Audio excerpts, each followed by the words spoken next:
The rain began at 6 in the morning, drumming against the floor-to-ceiling windows of the 52nd floor like 1,000 impatient fingers.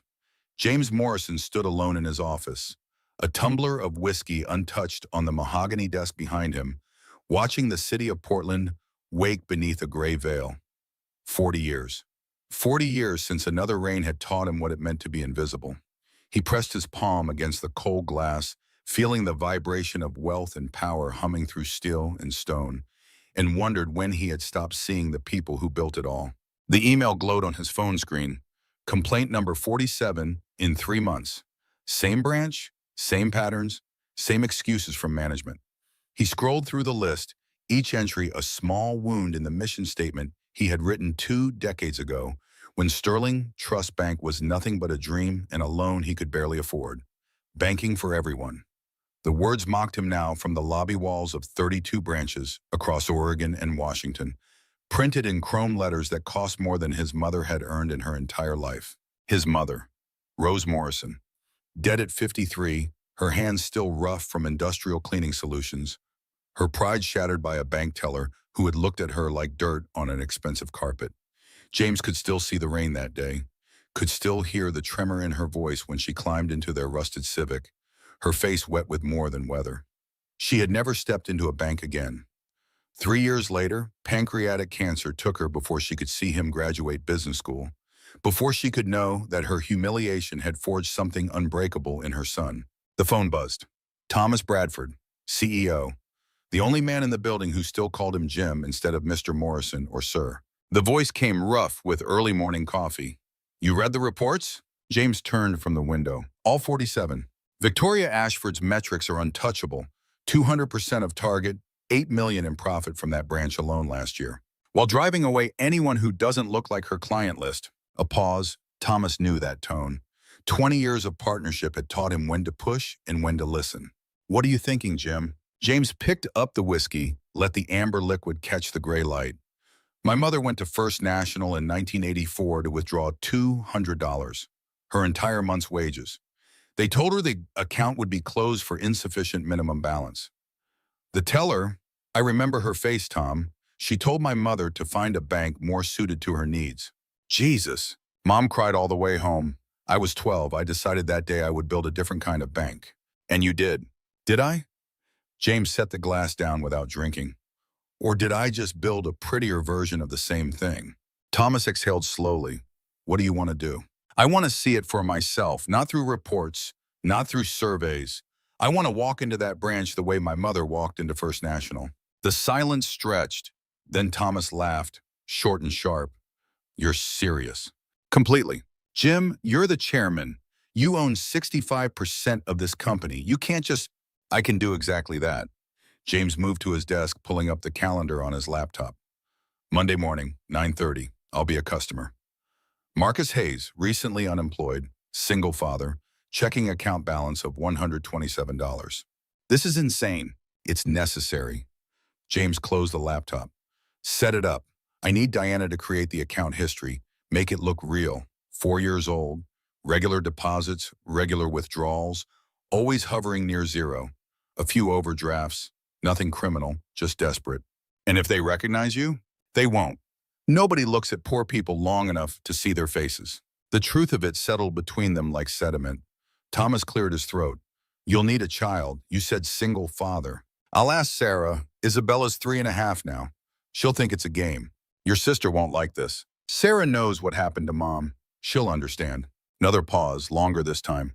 Okay, I'll have Diana handle the paperwork.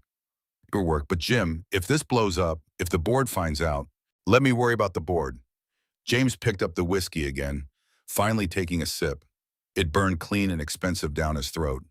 I spent 40 years building this company on a promise to my mother. It's time I find out if I kept it. The call ended. James stood in the silence of his empire, surrounded by art he barely noticed and furniture chosen by decorators he had never met, and felt the weight of what he was about to do settle into his bones, testing his own creation, becoming the ghost his mother had been. The rain continued its percussion against the glass, and somewhere 40 stories below, the people who made his wealth possible rushed through puddles to punch clocks and serve coffee and clean the offices where decisions about their lives were made by men in suits who had forgotten what rain on worn shoes felt like. He opened his desk drawer and pulled out an old photograph. Rose Morrison at 25, holding infant James on the steps of a duplex in southeast Portland. She was smiling, her dress simple but clean, her eyes bright with the kind of hope that poverty slowly erodes. James traced the edge of the photo with his thumb, the paper soft from years of handling. The decision crystallized. Monday, he would walk into Sterling Trust Bank downtown Portland as Marcus Hayes, and he would learn the truth about the institution built in his mother's name. Saturday morning arrived with pale sunlight struggling through clouds. James drove his personal car, not the Mercedes, but the 10-year-old Honda he kept for anonymity, to his sister's house in Selwood. Sarah opened the door with Isabella balanced on her hip, flour dusting her hands and a question already forming in her eyes. "You have that look," she said, stepping aside to let him enter. "The one that means you're about to do something either brilliant or catastrophic. Can it be both?" Isabella reached for him, and James took his niece, feeling the solid weight of her. She smelled like maple syrup and crayons. "Uncle Jim, we're making pancakes." "I can see that." He brushed flour from her nose, earning a giggle. Sarah closed the door and crossed her arms, waiting. She had inherited their mother's directness along with her dark eyes. James set Isabella down gently. "Go finish helping Mommy. I need to talk to her for a minute." The 3-year-old scampered back to the kitchen, already chattering about chocolate chips. Sarah led James to the living room, photos of her late husband still arranged on the mantel despite 3 years of widowhood. She had been a nurse before David died, before suddenly becoming a single mother had reshaped every priority. "I need to borrow Isabella," James spoke before Sarah could build her interrogation. "Monday morning, 3 hours, maybe 4. "For what?" "Research." "Jim." He met her eyes, saw his mother looking back at him through genetics and grief. "I'm going undercover, to one of our branches. I need to see how they treat customers who walk in looking like I did when we were kids." Sarah's expression shifted through surprise into something harder. Understanding. She remembered too. She had been 7 that day their mother came home in tears, old enough to know something had broken, too young to fix it. "You're serious?" "The branch has 47 complaints about discrimination in 3 months, all buried under profit margins and performance metrics. I need to see it myself." "And you need Isabella because?" "Single fathers are vulnerable, exhausted, easy to dismiss. If I walk in alone, I might just be poor. With a child, I'm a problem they want gone quickly." Sarah moved to the window, looking out at her small yard where Isabella's bike lay on its side next to a sandbox David had built the summer before his heart attack. When she turned back, her jaw was set in the way that meant she had made a decision and God himself couldn't change it. "You'll keep her safe." "Of course." "And this actually helps people? This isn't just you working through Mom?" James considered lying, offering easy assurances. Sarah deserved better. "It's both, but yes, it helps. If I can document what's really happening, I can fix it. Fire the people who've forgotten why we exist. Promote the ones who haven't. Mom would have thoughts about you lying to people. Mom would understand why." Sarah nodded slowly. "Isabella will need to look the part. I have clothes from the donation bag. And Jim, she can't know it's pretend. She's 3. She'll give it away. I'll tell her we're playing a game, that I'm Marcus today, not Uncle Jim. She'll love that. She's been very into make-believe lately." Sarah managed a smile that didn't quite reach her eyes. "What time Monday?" "I'll pick her up at 8:30. They stood in the comfortable silence of shared history, two people who had learned early that the world divided itself between those who had and those who did not, and that the line between them was thinner than anyone with money wanted to admit. Isabella's voice rang from the kitchen, announcing that the pancakes were ready. James stayed for breakfast, letting his niece chatter about preschool and her imaginary friend and the cat she wanted but couldn't have because of Sarah's allergies. Normal life, simple concerns, the kind of ease that money could buy, but poverty made impossible. When he left, Sarah walked him to his car. "Jim, when you figure out who's hurting people at that branch, make them pay." He nodded, pulling out into traffic, already thinking about Monday, already becoming someone else. Sunday passed in preparation. Diana Park, his assistant of 15 years, arrived at his penthouse with the efficiency that made her irreplaceable. She spread documents across his dining table like a general planning invasion. "Marcus Allen Hayes, She pushed the driver's license across polished wood. Age 34. Address in Lens. No criminal record. Account opened 4 years ago with initial deposit of $300 from a check. Employment at Powell Freight Systems. Regular deposits ranging from $800 to $1,500 monthly. Regular withdrawals keeping the balance near zero. 3 overdrafts, all paid. Last employment deposit 6 weeks ago. Since then, 2 withdrawals of $40 each. Current balance, $127.43. James studied the license. The photo was his, taken last year at the DMV when he had renewed his real license. But he looked different enough with 3 days of stubble and exhaustion around his eyes that it would pass. They had used the real photo on purpose. If anyone ran the license through the system, it had to match. Diana continued, pulling out more papers. Debit card issued to the account. I've had it flagged in our system for manual verification. That's your trigger. When you try to use it Monday, it'll show a fraud alert. Protocol requires escalation to management. She smiled without warmth. That's when you'll meet Victoria Ashford. And the clothes? Diana lifted a Walmart bag from the floor, setting it on the table with distaste. Everything inside was wrong. Not quite fitted, not quite clean.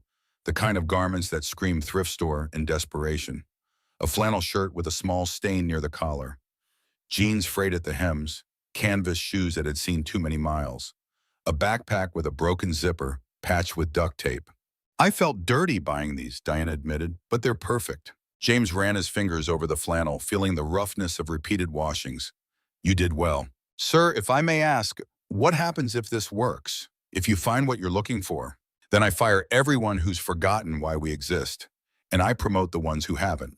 And if the board objects? James looked at his assistant, this woman who had followed him from startup to empire, who knew where bodies were buried because she had helped dig the graves. The board serves at my pleasure, Diana, not the other way around. She nodded, accepting the steel beneath the words. I'll be monitoring remotely. If anything goes wrong, if you need extraction, I won't. He picked up the license again, memorizing the details. Marcus Allen Hayes, born in Medford, high school diploma. Freight coordinator until 6 weeks ago when Powell Freight Systems downsized. Single father, though the documents didn't specify how or when Isabella's mother had exited the picture. Some stories were easier left blank. Diana gathered the papers back into a folder, leaving only the license, debit card, and bag of clothes. Sir, be careful. People are dangerous when they're exposed. After she left, James stood in his penthouse, surrounded by the accumulated trophies of success, and methodically became Marcus Hayes. He stopped shaving. He wore the clothes around his apartment, breaking in the wrongness until it felt like skin.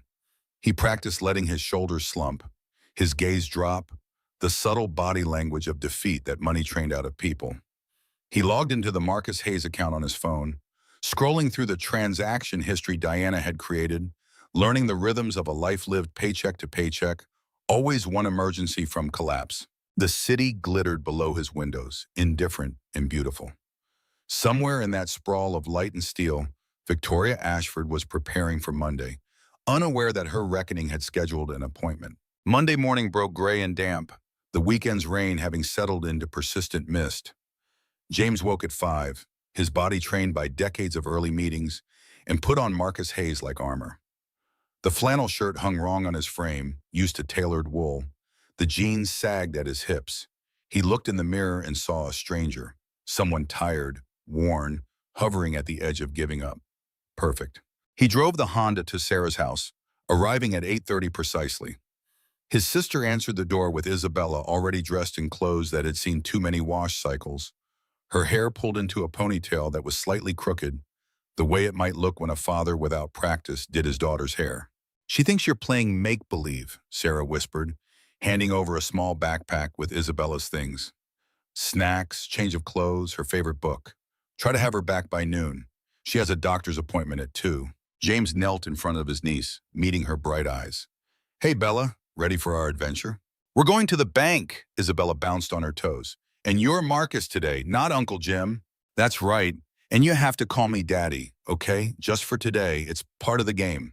Okay, Daddy Marcus, she dissolved into giggles. Sarah met his eyes over Isabella's head, and James saw the trust there. Trust he would keep her daughter safe. Trust he would bring her back. Trust that what he was doing mattered enough to justify using a child as camouflage. He nodded once, solemn promise, and lifted Isabella onto his hip. The drive to downtown Portland took 40 minutes, traffic thick with Monday morning commuters. James let Isabella chatter, her voice a bright soundtrack to his preparation. She talked about preschool, about her friend Marcus, a coincidence that made the name easier, about the cat she still desperately wanted. Normal child concerns, blissfully unaware of the performance they were about to give. He parked 3 blocks from Sterling Trust Bank, feeding the meter with quarters from a cup holder full of change. Marcus Hayes would not park in the underground garage.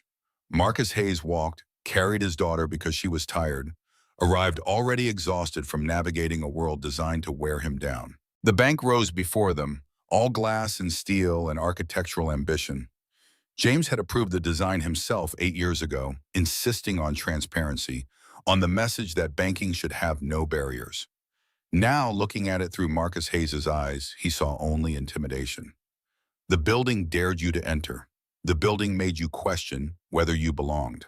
Isabella was getting heavy on his hip, her head resting against his shoulder in a way that made her seem younger, more vulnerable.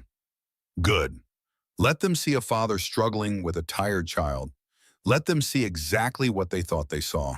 James pushed through the revolving door at 928, stepping into the cool cathedral of wealth. The lobby stretched upward, marble and light, a chandelier that cost more than Marcus Hayes would earn in 3 years catching the gray morning and transforming it to something expensive. 5 customers already waited, their clothes speaking fluent affluence, tailored suits, designer handbags, watches that told time and status simultaneously. A security guard by the door glanced at James, his gaze traveling from worn shoes to thrift store flannel to the sleeping child, and James felt the weight of that assessment. Threat or nuisance? Worth attention or easy to ignore? The guard's hand drifted toward his radio, then away. Nuisance, then, poor but harmless. James joined the queue, feeling eyes on his back. A woman in Chanel shifted away slightly, creating distance. A man in a gray suit checked his phone rather than make accidental eye contact. The small social choreography of class playing out in glances in space, everyone maintaining the fiction that they did not notice the man who did not belong. 4 teller windows stretched across the back wall. James counted the staff, 2 young women, 1 young man, all dressed in bank-approved professional attire that managed to look both uniform and individual. At window 3, a woman with dark hair pulled back in a neat bun helped an elderly customer, her body language patient, her voice, though James could not hear the words, maintaining a cadence of careful attention. Window 1 became available. The teller, name tag reading Brian, called out with practiced brightness, "Next, please." An older woman ahead of James moved forward, her purse clutched close, her movements careful. Mrs. Henderson, if James had to guess. 75, maybe older. Her clothing clean but dated, her hair done at home rather than at a salon. She approached Brian with the caution of someone used to disappointment. James was close enough to hear now.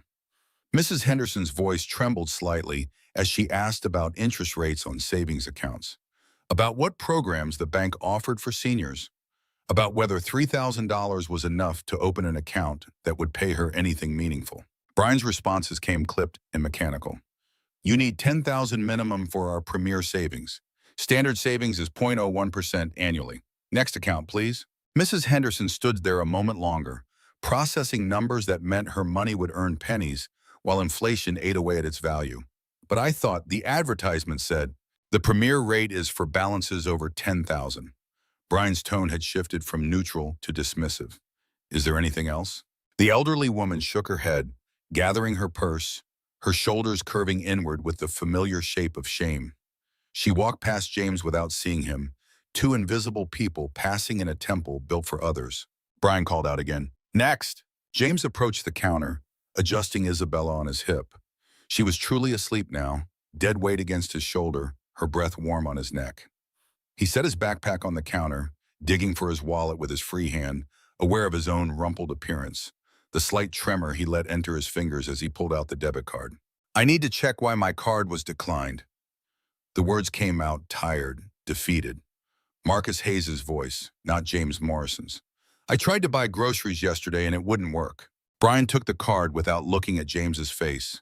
swiping it through his terminal. The screen lit up, information scrolling. His expression shifted, barely perceptible, but James had spent 40 years reading faces in boardrooms and negotiations. Annoyance, a problem customer, a waste of time. The card's been flagged for suspicious activity. I need to escalate this to management. But I didn't do anything suspicious.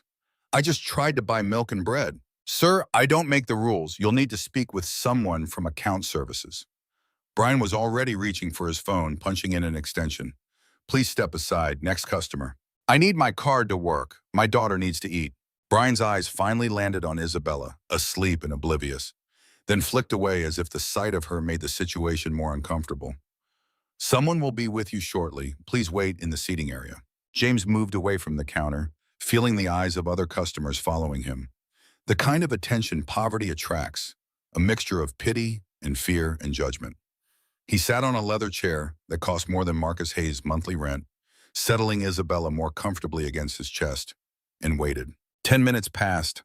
The lobby cycled through customers, their transactions smooth and quick, the machinery of banking operating exactly as designed for people with money. A man deposited a check for $50,000 without ceremony. A woman discussed her investment portfolio with a personal banker who appeared at her elbow like a summoned servant.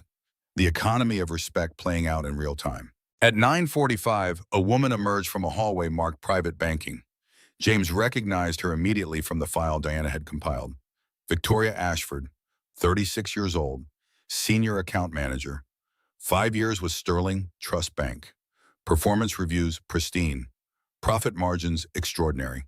Client satisfaction among high net worth accounts at 98%. Zero complaints ever filed by wealthy customers. 15 complaints filed by low-income customers in the past 6 months alone. All dismissed as misunderstandings or cultural differences or the inevitable friction of serving difficult clients. Victoria wore her authority like her Armani blazer, perfectly fitted, clearly expensive, impossible to ignore. Her heels clicked against marble with the sound of competence and control. She scanned the lobby until her eyes found James, and in that moment, he saw the calculation happen. Shabby clothes, sleeping child, body language of defeat. She had categorized him before she took 3 steps in his direction. Her face arranged itself into professional courtesy, but her eyes remained cool, assessing. This was a problem to be managed efficiently, then dismissed. When she spoke, her voice carried that particular kind of politeness that was actually dismissal disguised as manners. Mr. Hayes, I'm Victoria Ashford, Senior Account Manager. I understand you're having issues with your card. James stood, careful with Isabella, letting exhaustion show in his movements. Yes, ma'am. It was declined yesterday and I don't know why. I need to buy groceries. May I see your identification? He fumbled for his wallet again, the movement awkward with one hand, and passed over Marcus Hayes' driver's license. Victoria studied it with the thoroughness of suspicion, comparing the photo to his face, checking the address, the date of birth, looking for discrepancies, for reasons to deny, for the small mistakes that would justify sending him away. Your account shows a balance of $127. I know, but that should be enough for groceries. Mr. Hayes, are you aware that Sterling Trust Bank requires a minimum balance of $500 for standard checking accounts? The lie came smooth and practiced, so natural that James felt anger kindle in his chest even as Marcus Hayes would feel shame. There was no such requirement. He had eliminated minimum balance requirements 3 years ago specifically to serve low-income customers. But Victoria delivered the fiction with absolute confidence, daring him to challenge her authority. I've had this account for 4 years. Nobody told me about a minimum. Policies change, Mr. Hayes. Victoria's smile was a carefully constructed thing, as artificial as the flowers on the reception desk. And frankly, with your current financial situation, her gaze traveled to Isabella, still asleep on his shoulder, and something in her expression hardened. Perhaps you should be focusing your resources on childcare rather than maintaining a bank account that clearly doesn't meet your needs. The words landed like stones. James felt them impact through Marcus Hayes' skin, felt the intention behind them. You don't belong here. You're wasting our time. Take your poverty somewhere else. This was what his mother had felt 40 years ago. This was what 47 people had tried to report through official channels. their complaints swallowed by a system that valued profit over principle. Isabella stirred against his shoulder, making a small sound of discomfort. The movement gave James an excuse to adjust his grip, to let his face show the exhaustion he was performing, the desperate quality of a man running on empty, trying to navigate bureaucracy with a child in his arms. I just need my card unlocked. Please, I have $40 left, and I need to buy food for my daughter. The card is flagged for potential fraud, Mr. Hayes. That's a security measure. It will take 3 to 5 business days to verify and reinstate. 3 to 5 days? I can't wait that long. Victoria's expression shifted into something that might have been pity, but looked more like disdain. Perhaps you should have maintained a larger buffer in your account.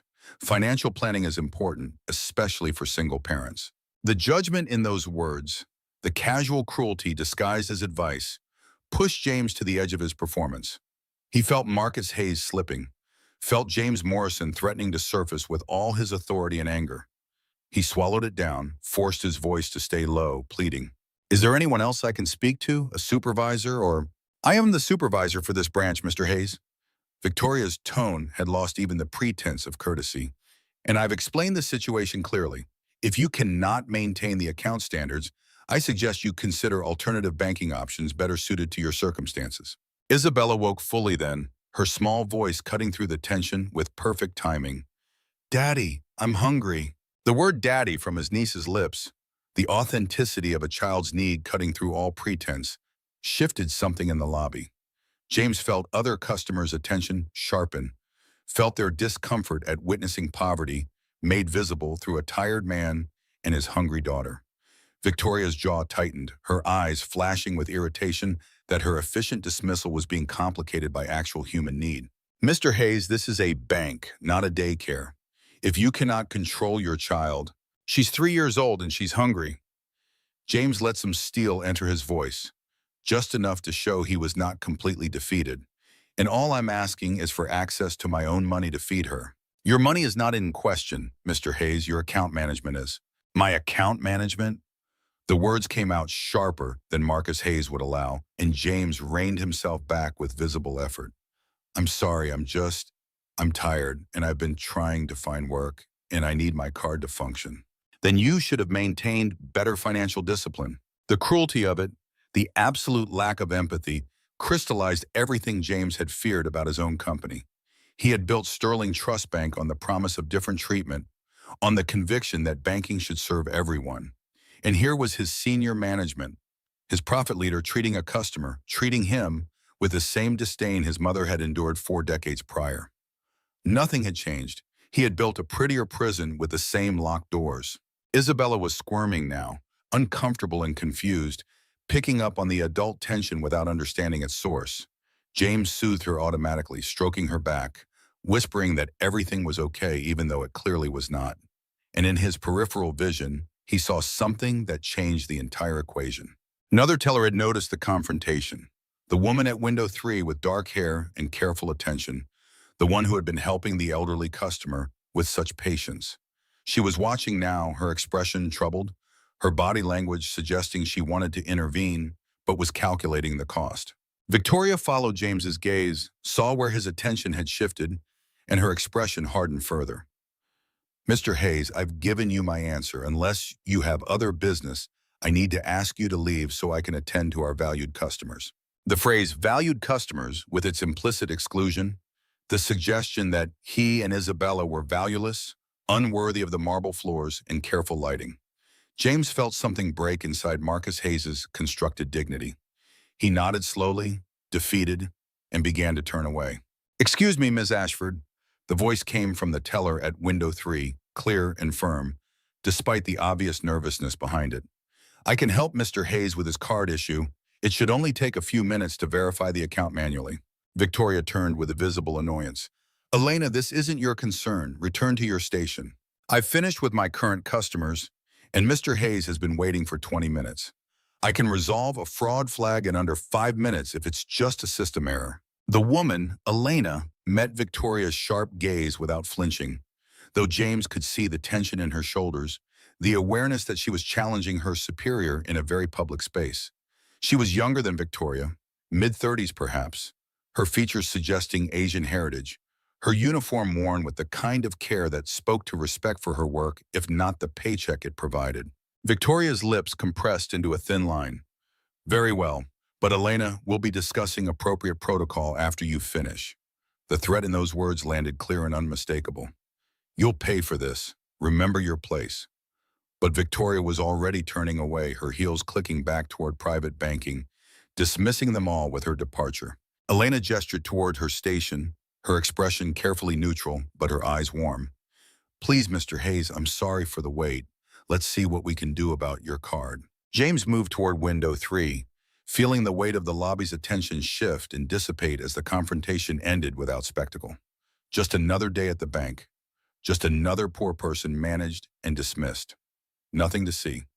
The other customers returned to their transactions, their investments, their comfortable worlds where cards never declined and managers smiled. He reached Elena's station and set Isabella down carefully in the chair beside him, the little girl finally fully awake and looking around with curious eyes. Elena smiled at her before turning her attention to James, and the smile was genuine, reaching her eyes in a way Victoria's calculated courtesy never had. Let me see your card and ID again, please. James handed them over, watching Elena's fingers move across her keyboard with practiced efficiency. She studied the screen, her expression thoughtful, and he saw the moment she identified the problem. A simple flag in the system requiring verification, exactly as Diana had programmed it. 5 minutes of work, if that. Nothing requiring management escalation. Nothing justifying Victoria's dismissal. Elena looked up from her screen, meeting James's eyes directly. Mr. Hayes, I see the issue. There was a transaction flagged as unusual. You withdrew money from an ATM in Oregon City, which is outside your normal pattern. The system automatically locked your card as a security precaution. I had a job interview there last week. That makes sense. Elena typed something. I can verify that this is your legitimate activity and unlock the card right now. Can you confirm that the $40 withdrawal was yours? Yes, gas money to get to the interview. Perfect. More typing, her movements sure and unhurried despite the implicit threat Victoria had left hanging in the air. All set, your card is active again. You should be able to use it immediately. The entire process had taken 3 minutes. James stared at the card Elena slid back across the counter. This small piece of plastic that represented the difference between feeding his daughter and going hungry, and felt the full weight of what he had just witnessed. Victoria could have done this. The solution was simple, quick, requiring only the basic dignity of treating him like an actual customer rather than an inconvenience. But she had chosen differently. She had chosen cruelty. Thank you.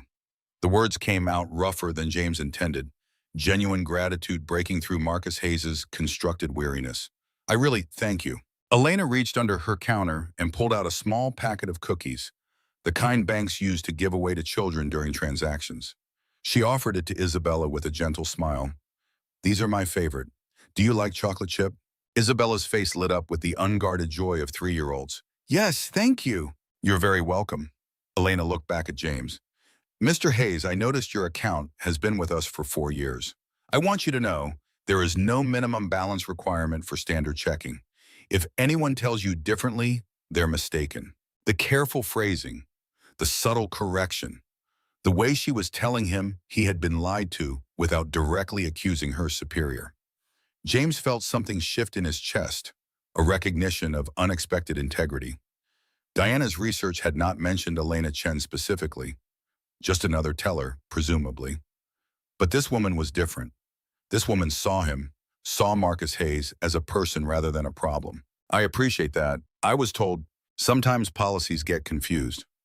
Elena's voice stayed neutral, professional, but her eyes held understanding. If you have any other questions, my name is Elena Chen. I'm here Monday through Friday, 9 to 5. Please don't hesitate to ask. She slid a business card across the counter, and James took it automatically. Studying the simple cardstock with Sterling Trust Bank's logo and Elena Chen's name in direct extension printed in modest font, a lifeline extended to a stranger who appeared to need one. Isabella was already eating her cookie, chocolate smearing her fingers, oblivious to the small drama unfolding around her. James pulled a napkin from the counter dispenser and cleaned her hands with the practiced efficiency of actual fathers, playing his role to the end. Thank you, Miss Chen. You've been very kind. "Just doing my job, Mr. Hayes." But she smiled again, and James recognized in that expression the same quality his mother had possessed, the ability to maintain decency in the face of a system designed to erode it. He gathered Isabella in the backpack, preparing to leave, when Elena spoke once more, her voice low enough that only he could hear. "Mr. Hayes, about job hunting, there's a community resource center on 82nd that helps with resume building and interview skills. Free services. My father used them when he first immigrated. They're good people." The gesture touched James in a way Victoria's cruelty had not. This was empathy made action. This was someone seeing past the immediate transaction to the human being struggling within it. This was what Sterling Trust Bank was supposed to be, distilled into one teller who apparently understood the mission better than senior management. "I'll look into that, thank you." James walked toward the exit, Isabella's hand in his, the lobby already forgetting them as new customers entered with their larger problems and more valuable accounts. But as he pushed through the revolving door back into Portland's gray mist, he felt the weight of what he had learned settling into his bones. He had come seeking evidence of discrimination. He had found it, clear and undeniable, wrapped in Victoria Ashford's contempt. But he had also found something unexpected, a counterpoint, a reminder that his mother's dream was not entirely dead. Elena Chen had performed a small act of professional rebellion by simply treating him with dignity, and in doing so had restored something James Morrison had begun to fear he had lost forever. The humanity at the heart of his mission. He strapped Isabella into her car seat, the little girl already asking questions about lunch and when they would play pretend again. James drove away from Sterling Trust Bank with his mind already working through the implications, the evidence gathered, the changes that needed to be made. But underneath the strategic planning, beneath the chairman's cold analysis, James felt something warmer stirring. He had walked into that bank as Marcus Hayes to test his employees' integrity. He had left with his faith in the bank's mission shaken and simultaneously reinforced. Some people had forgotten why Sterling Trust Bank existed. One person had not. The question now was what he would do about both truths. James returned Isabella to Sarah's house by 11:30, his niece chattering the entire drive about the nice lady who gave her cookies and how playing Marcus was fun, but she was ready to be just Isabella again. Sarah met them at the door with questions in her eyes, but James shook his head, not yet, not in front of the child, and promised to call her that evening. He drove back to his penthouse in silence, the weight of Monday morning settling into something harder than evidence, something personal. Diana was waiting in his office when he arrived, her laptop already open, security footage from the bank queued and ready. She had accessed the feeds remotely, using the access codes James maintained for exactly this kind of situation, monitoring his own empire, watching from angles customers never imagined existed. How bad? Her question came clinical, professional, but Diana had worked with him long enough to read the tension in his shoulders. Worse than the report suggested. James shed Marcus Hayes' flannel shirt, replacing it with one of the tailored Oxfords that lived in his office closet. The transformation back felt like peeling off dead skin. Victoria Ashford told me there was a minimum balance requirement that doesn't exist. Suggested I was a bad parent for maintaining a bank account when I should be focused on childcare. Made it clear I wasn't welcome. Diana's fingers moved across her keyboard, pulling up files. "I've been digging while you were gone. Victoria's client list is exclusively high net worth individuals. Minimum account value of $500,000. Her performance bonuses are structured around client retention and upselling premium services, which means she has every financial incentive to discourage low-balance customers from staying. That's not how I structured the compensation model. No, but Richard Chen modified it 18 months ago when he became CFO, pushed through changes in how branch performance is measured. More weight on profit per customer rather than total customer satisfaction." James felt anger kindle fresh and cold. Richard Chen, hired 3 years ago with impeccable credentials from Wells Fargo, brought in specifically to streamline operations and increase margins. James had trusted him to maintain the bank's values while improving efficiency. Instead, Richard had quietly rebuilt the incentive structure to reward exactly the kind of behavior James had spent 40 years trying to eliminate. "Show me the footage." Diana swiveled her laptop. The security camera angle showed the lobby from above, wide lens capturing the marble expanse and the small drama that had unfolded. James watched himself enter as Marcus Hayes watched the other customers' subtle movements away, watched Brian the teller's dismissive efficiency, then Victoria's appearance, her body language screaming superiority even in silent surveillance footage, her gestures sharp and final as she delivered her verdict. The camera captured what James had felt but not seen, the way other customers noticed and looked away, embarrassed witnesses to casual cruelty, the way Victoria's smile never reached her eyes, the way she turned her back on Marcus Hayes while he still held his sleeping daughter, dismissal made physical. Then Elena Chen's intervention. Diana had isolated that moment, zooming in on Elena's expression as she watched the confrontation unfold. James saw the calculation happen, the awareness of risk, the decision to act anyway. Elena's approach to Victoria carried visible tension, her professionalism armor against inevitable consequences. Elena Chen. Diana pulled up a personnel file. 34 years old, 5 years with Sterling Trust Bank. Started as a teller, never promoted despite consistently high customer satisfaction scores. Father is David Chen, 70 years old, lives with Elena in Northeast Portland. He has Parkinson's disease. That's in her health insurance claims. No other family on record. Why hasn't she been promoted? Her file shows 3 recommendations from branch managers over the past 4 years, all blocked at the district level by Diana's finger traced across the screen. Victoria Ashford and Richard Chen. Notation says Elena lacks the professional polish required for client-facing management positions. Professional polish, code for a dozen things that had nothing to do with competence and everything to do with bias. James knew the language, had fought against it his entire career, and here it was thriving in his own company like mold in darkness. Pull Richard Chen's complete revision of the compensation structure. I want to see every change he made, every incentive he shifted. And get me Victoria Ashford's complete client portfolio. I want to know if she's actively pushing low-income customers to close accounts. Diana's fingers flew. On it. But Jim, you should know, Richard Chen is currently dating Victoria Ashford. They've been seen together at company events for the past 6 months. The pieces clicked into place with ugly clarity. Richard redesigning compensation to reward Victoria's behavior. Victoria executing a strategy that maximized her bonuses while violating every principle Sterling Trust Bank claimed to uphold.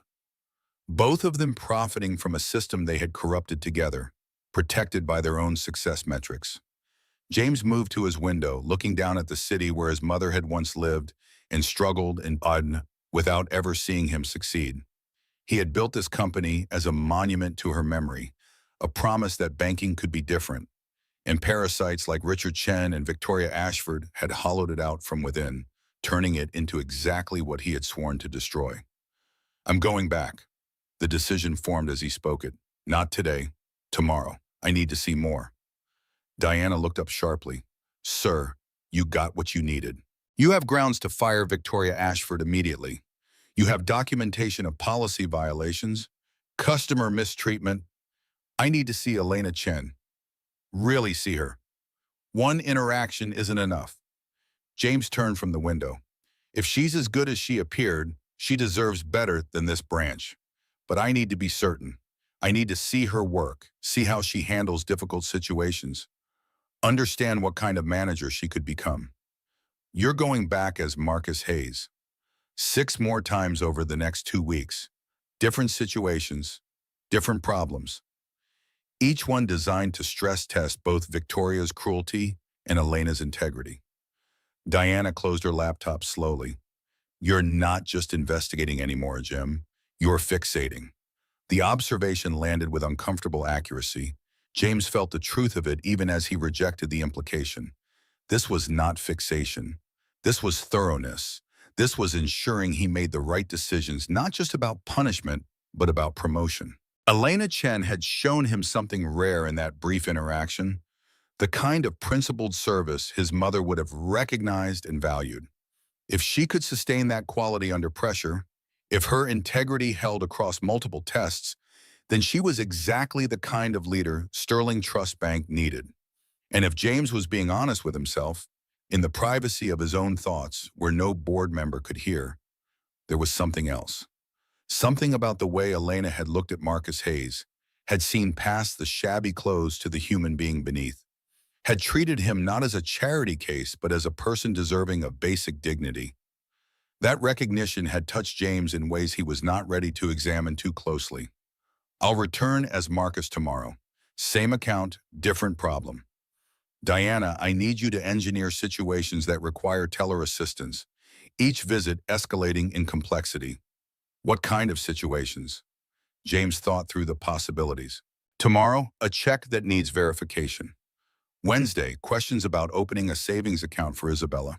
Friday, a complaint about an unauthorized fee, each scenario designed to see how both Victoria and Elena respond when Marcus Hayes keeps coming back.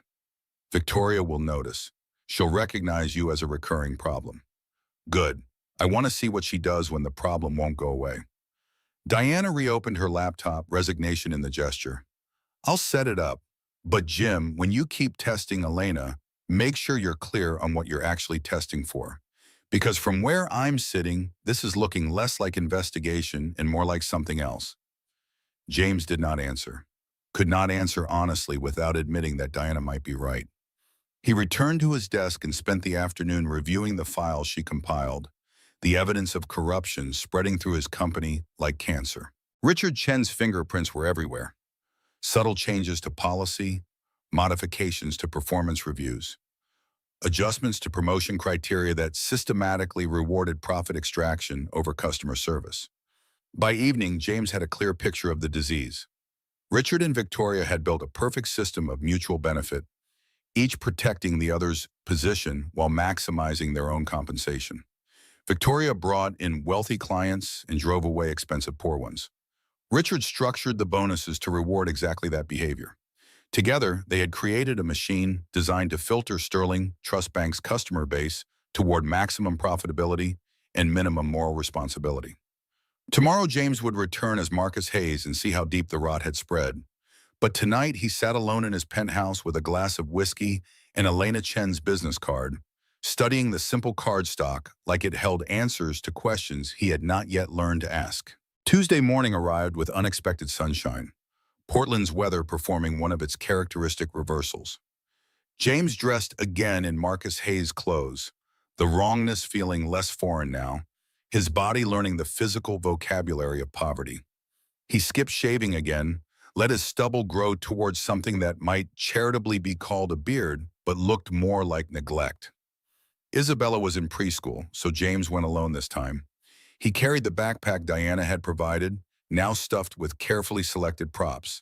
A paycheck stub showing $800 from a temporary agency, a utility bill marked past due, papers that told Marcus Hayes' story without words. Diana had also provided a check from a fictitious employer, made out to Marcus Hayes for $600, 2 weeks' work at a warehouse job, the kind of employment that kept people trapped just above drowning.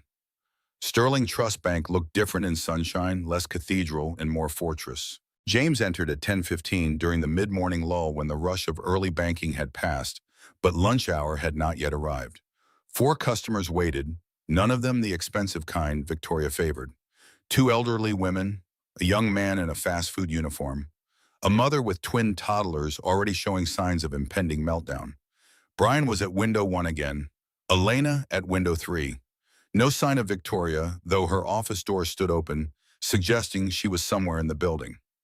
James joined the queue behind the mother with twins, close enough to hear Elena patiently helping one of the elderly women understand her statement, explaining each line item with a clarity that never condescended. When James's turn came, Elena looked up and recognition flickered across her features. Surprise, followed by something that might have been concern. She gestured him forward, her professional mask settling into place. Mr. Hayes, good morning. How can I help you today? James laid the check on the counter. I got paid yesterday. I need to deposit this, but I wanted to make sure it clears before I try to use the money.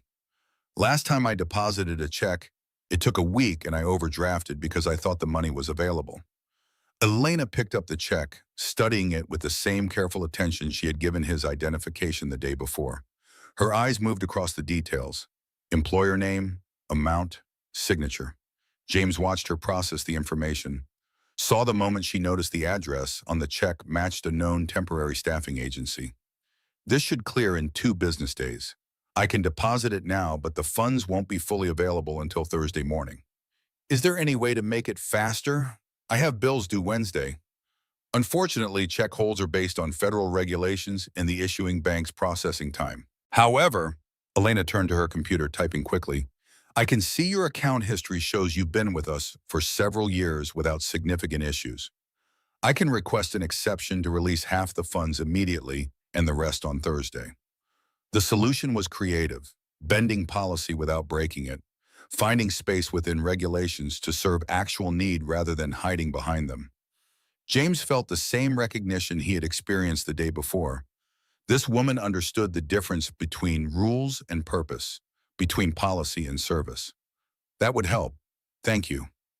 Elena processed the deposit, her fingers moving with practiced efficiency across her keyboard. She printed the receipt and circled the available balance, then circled again the date when full funds would clear. Small gestures of clarity, making sure Marcus Hayes understood exactly where he stood. Mr. Hayes, I noticed you mentioned overdrafts in the past. Did you know we offer account alerts? You can get text messages when your balance drops below a certain amount. It's free, and it might help you avoid fees. I didn't know that was an option. Most people don't. Let me set it up for you. More typing, Elena pulling up settings Marcus Hayes had never accessed. What threshold would you like? I'd recommend setting it at $100 so you get a warning before you're close to zero. That sounds good. Elena configured the alerts, explaining each step in language that assumed intelligence, but not prior knowledge. The difference was subtle but significant. She was teaching rather than condescending, empowering rather than patronizing. James watched her work and understood why Victoria and Richard had blocked her promotions. Elena made customers smarter about their own finances, helped them avoid the fees and penalties that padded bank profits. She was too good at actual service to be profitable by Richard Chen's metrics. The transaction completed, Elena slid the receipt across the counter along with a small pamphlet. This explains all our account services, including the alerts we just set up. And Mr. Hayes, about those bills due Wednesday. If any of them are utilities, most companies offer payment plans if you call them directly. Don't wait for disconnect notices. Call today, explain your situation. They're usually more flexible than people expect. The advice came gentle and unbidden, another small act of service beyond the transaction. James accepted the PAM-FAM with genuine gratitude bleeding through Marcus Hayes' weariness. I appreciate that. I didn't know I could negotiate. Most people don't, but you can negotiate almost anything if you ask respectfully and explain your circumstances. Remember that. James nodded, gathering his papers. As he turned to leave, Victoria Ashford emerged from her office, coffee cup in hand, her gaze sweeping the lobby with the territorial assessment of a predator monitoring its hunting ground. Her eyes landed on James and something cold flickered across her expression. Recognition. Annoyance. The problem customer had returned. Victoria moved to intercept him before he reached the door, her heels marking her approach with sharp clicks against marble. Her smile was as artificial as Monday's had been. Mr. Hayes, back again so soon? The implication clear. Why are you here? Why don't you go away? Why won't you find another bank to bother? James met her gaze with Marcus Hayes' tired eyes. Just depositing my paycheck, ma'am. I see. Well, I hope Miss Chen was able to assist you adequately. The word adequately carried weight, suggestion that Elena's assistance might have been insufficient or inappropriate. Victoria's attention flicked past James to Elena's station, and James saw Elena's shoulders stiffen, awareness of being watched combining with the awareness of being judged. She was very helpful. Wonderful. Victoria's smile remained fixed. Though I do hope you won't make this a daily habit, Mr. Hayes. We do have many customers to serve. The dismissal landed soft but unmistakable. James forced Marcus Hayes to duck his head, to accept the rebuke without challenge. He mumbled something about only coming when necessary and fled toward the exit, feeling Victoria's gaze follow him like a cold hand between his shoulder blades. Outside, James stood in the sunshine and let his hands shake with the anger he had suppressed. Victoria Ashford was worse than Monday's evidence suggested. She was not simply indifferent to poor customers. She actively worked to drive them away, to make them uncomfortable enough that they would close their accounts and find services elsewhere. Each interaction designed to communicate unwelcome. Each word calculated to erode what little dignity poverty left intact. And Elena Chen was caught in the middle, trying to do her job with integrity, while her superior undermined every effort. The dynamic was toxic, unsustainable. Something would break. Either Elena would learn Victoria's cruelty, or she would be crushed by it. James drove back to his office with his jaw tight and his mind already planning Wednesday's visit. Wednesday arrived gray and drizzling, Portland's weather reverting to its default setting. James prepared Marcus Hayes with increasing ease, the performance becoming second nature. He brought Isabella again today. Sarah had agreed to 3 visits total, and James needed to see how the bank treated Marcus Hayes as a parent trying to plan for his daughter's future. They entered Sterling Trust Bank at 2 in the afternoon, Isabella energetic after preschool, her chatter filling the quiet lobby. 3 customers waited, all of them middle-aged professionals conducting business with the efficient detachment of people for whom banking was a minor inconvenience rather than a source of stress. Brian's station was empty today, replaced by a young woman whose name tag read Jennifer. Elena stood at window 3, currently helping an older gentleman navigate online banking on a tablet.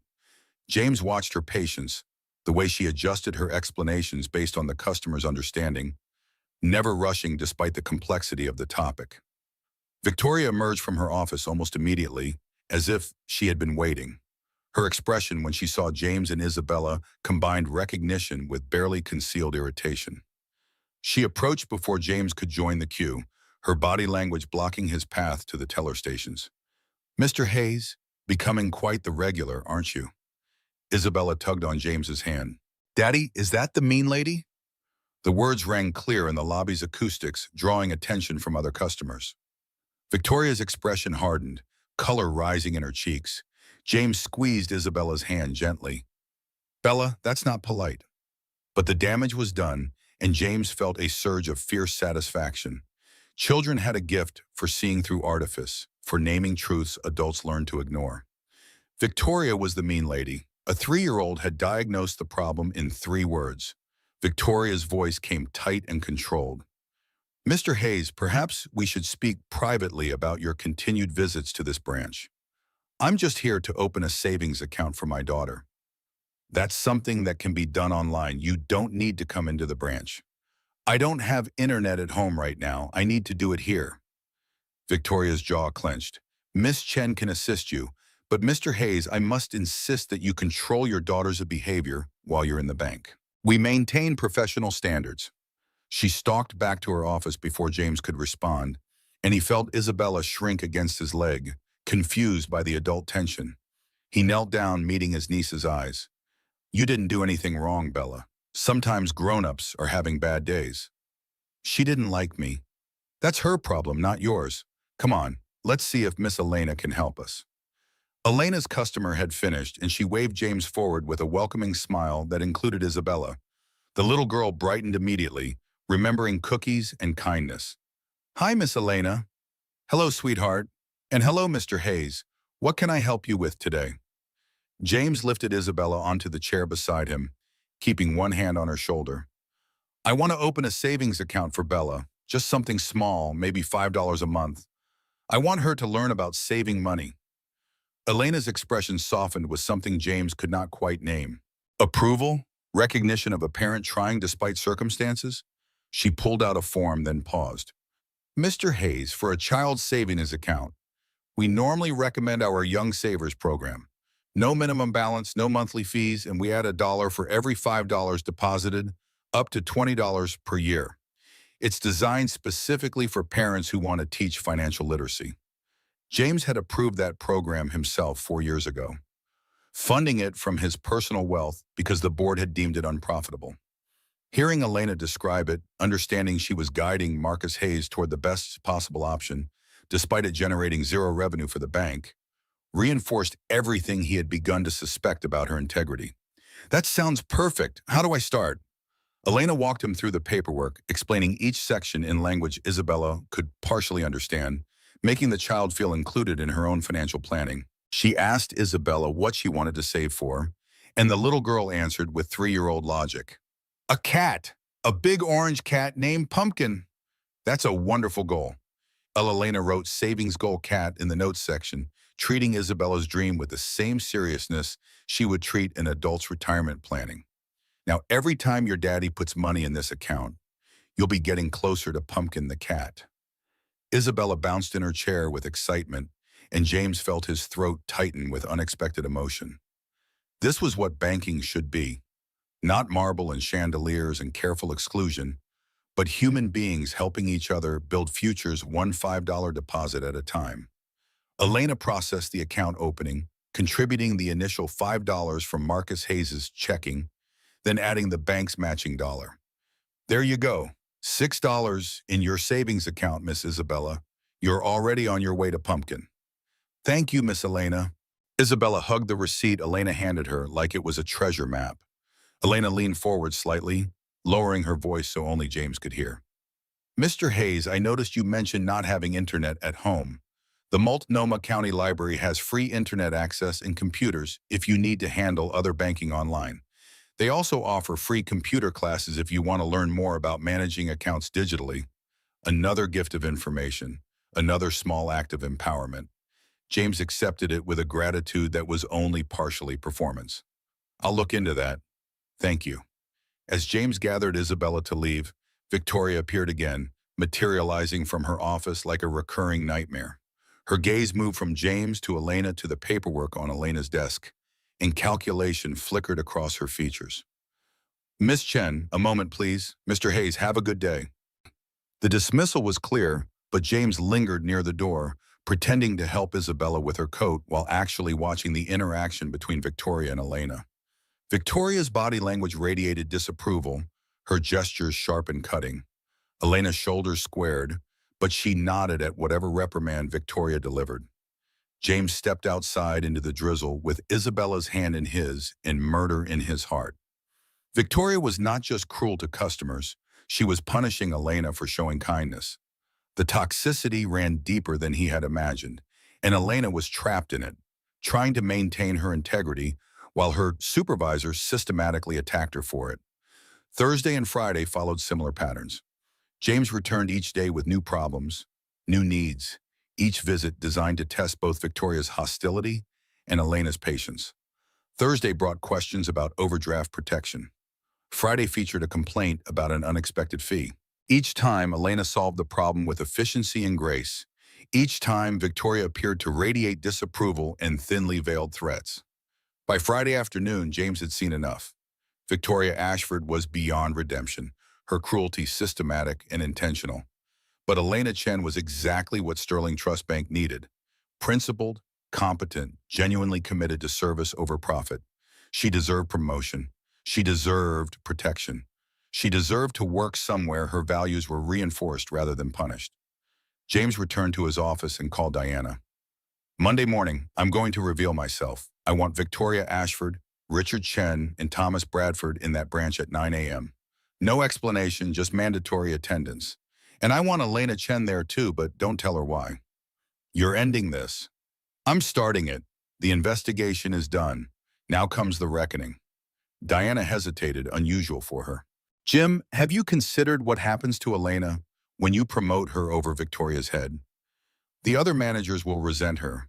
They'll assume she slept her way up or that you're playing favorites.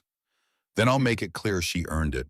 I'll show them the metrics, the customer feedback, the evidence of her competence. And your interest in her, is that purely professional?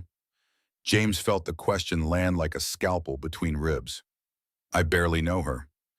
You've spent 5 days studying her like she's the only employee in your company. That's not investigation, Jim.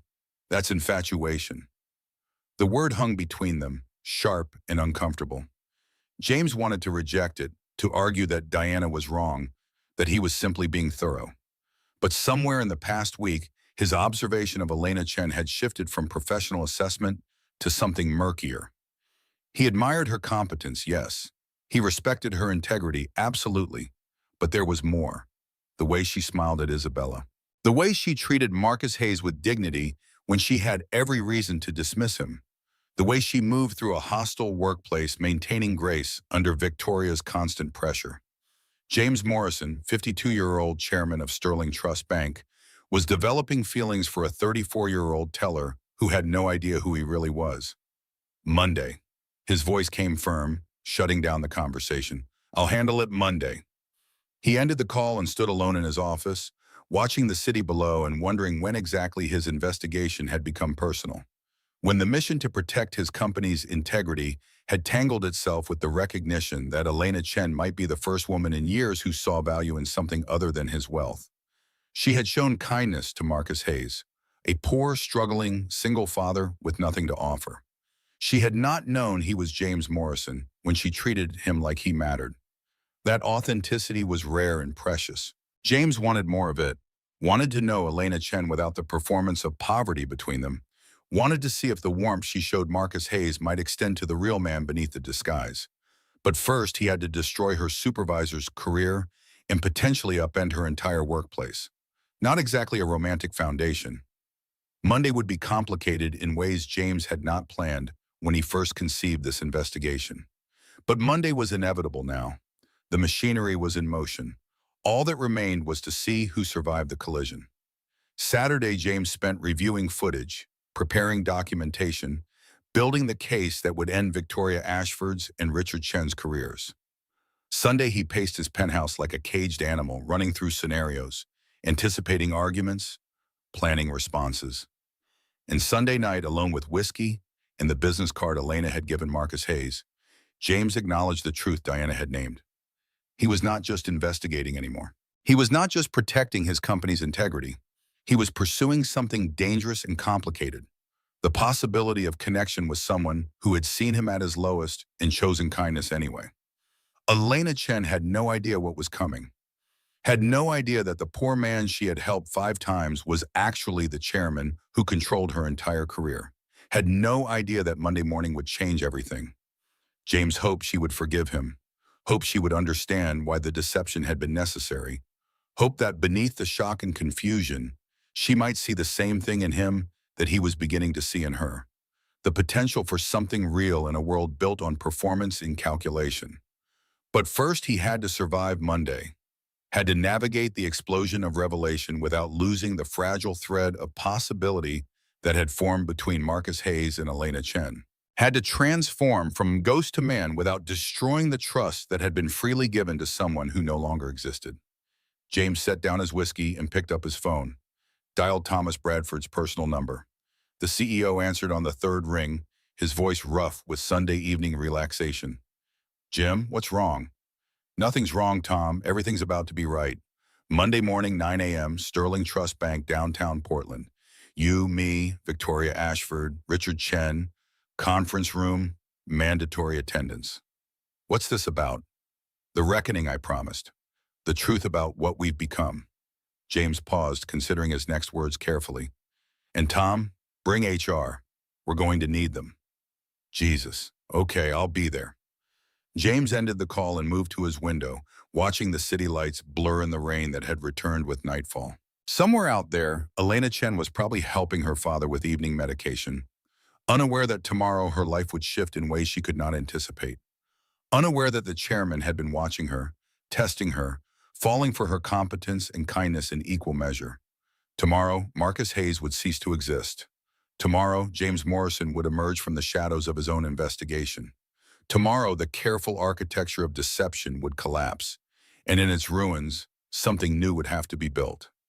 James pressed his palm against the cold glass and wondered what Elena would see when the performance ended. Would she see James Morrison, the chairman who had lied to her? Or would she see the man beneath, the one who had never stopped being real despite all the pretense? Monday would answer everything. Monday would burn away the false and leave only truth standing. Monday, James would discover whether the connection forged in deception could survive exposure to light. He turned from the window and began preparing for war. Monday morning broke clear and cold, the kind of November day that made Portland's steel and glass buildings look sharp enough to draw blood. James Morrison dressed in his chairman's armor, Brioni suit the color of charcoal, Hermes tie, Italian leather shoes that cost more than Marcus Hayes earned in a month. He stood before his bathroom mirror and watched the transformation complete itself. Poverty shed like a snake's skin, wealth and authority reasserting themselves in fabric and posture. The man looking back bore little resemblance to the exhausted father who had carried a sleeping child through bank doors a week ago. Diana met him in the parking garage at 7:30, two folders thick with documentation in her arms. Her expression carried the wariness of someone watching a friend walk toward a cliff edge. Everything's arranged. Thomas, Victoria, and Richard will be in the conference room at 9. Elena Chen has been told there's a mandatory staff meeting regarding customer service protocols. She doesn't know you'll be there. James accepted the folders, flipping through evidence he had already memorized. Security footage, transaction records, customer complaints, the architecture of corruption rendered in spreadsheets and video timestamps. Everything needed to dismantle two careers and rebuild a third. In HR, Margaret Chen, no relation to Elena, will be present as witness. I've briefed her on the termination protocols. She's prepared for the legal exposure. Richard Chen will threaten to sue. Let him. We have documentation of embezzlement. He can choose between quiet termination or criminal prosecution. James closed the folders and met Diana's eyes. You think I'm making a mistake? I think you're about to promote a woman who believes you're a struggling single father, and you haven't considered how that betrayal will land. She showed you kindness when she thought you were Marcus Hayes. When she learns you lied, that kindness will feel like currency you paid with false bills. The observation cut clean and deep. James had spent the weekend constructing justifications. The investigation was necessary, the deception required, the ends justified the means. But Diana was right about the human element he had systematically avoided examining. Elena had treated Marcus Hayes with dignity because that was who she was. She had given freely of empathy and service because her values demanded it. And James had tested those values like a scientist prodding specimens under glass, never considering how the specimen might feel about being observed. I'll explain. She'll understand why it had to be this way. Will she? Or will she understand that the chairman of her company manipulated her for a week to satisfy his own curiosity? Diana shifted the remaining folder in her arms. Jim, I've worked with you for 15 years. I know you're capable of compartmentalizing business from personal, but this situation requires you to integrate them, and I'm not sure you know how. James took the second folder. I'll figure it out. Before or after you destroy her workplace and upend her career? I'm not destroying anything. I'm cleaning out corruption and promoting someone who deserves recognition. You're promoting someone you're attracted to. That's going to complicate everything, whether you acknowledge it or not. The words hung between them in the concrete silence of the parking garage, truth delivered with the precision of a scalpel. James wanted to deny it, to argue that his interest in Elena Chen was purely professional, that her competence and integrity justified promotion regardless of any personal feelings. But Diana knew him too well, had watched him study security footage of Elena's interactions with customers the way art collectors studied paintings, had seen the shift in his focus from investigation to fixation. This conversation is over. I have a meeting to attend. Diana stepped aside without further comment, and James walked to his Mercedes, sliding into leather seats that cost more than most people's monthly rent. The drive to Sterling Trust Bank took 12 minutes through downtown traffic, Portland's morning commuters creating their usual gridlock. James used the time to review his opening statement, the words he would use to strip away Victoria Ashford's career and Richard Chen's future. But beneath the cold calculus of professional destruction, anxiety churned in his gut. Elena would be there.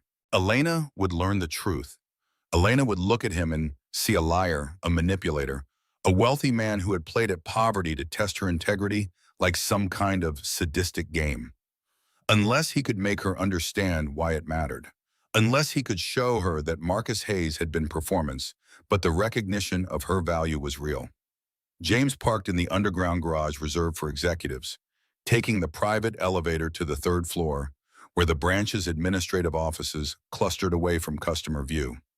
The conference room waited at the end of a hallway decorated with photographs of Sterling Trust Bank's history. His history, captured in ribbon cuttings, in groundbreaking ceremonies and award presentations. James Morrison's face smiled from a dozen frames, the public persona of success and vision. None of those photographs showed the scared 12-year-old who had watched his mother cry in the rain.